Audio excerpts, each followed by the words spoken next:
secondo scudetto in 3 anni. l'Umana Reyer ha conquistato ancora una volta il meritatissimo titolo di campioni d'Italia, la 4ª volta nella storia.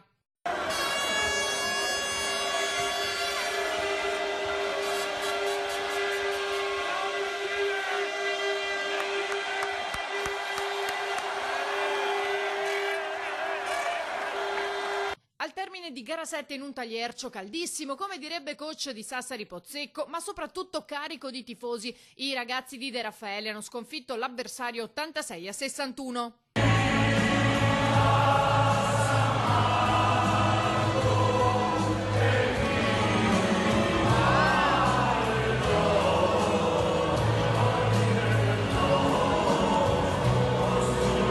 Felice coach De Raffaele che si prende una rivincita sulle critiche subite nel corso della stagione. Secondo me questo è un capolavoro perché è frutto di lavoro, di un lavoro profondo, tanto lavoro, perché durante l'anno abbiamo avuto veramente 1000 problemi, nessuno ci credeva, questa è la verità, tranne noi, tanti problemi di giocatori, infortuni, ma anche di problemi che non sono venuti fuori, che la società è stata bravissima a tenere coperta, tanti problemi nei playoff, siamo arrivati con tante situazioni difficili, abbiamo recuperato giocatori, abbiamo coeso un gruppo e poi è uno scudetto frutto di idee e di coraggio, di idee, di essere stati coerenti con le nostre scelte, con i nostri giocatori, contro anche tante critiche. De Raffaele ha poi ringraziato la sua famiglia, presente in ogni momento, anche il più difficile. Poi spazio a una serata di festeggiamenti per tutti.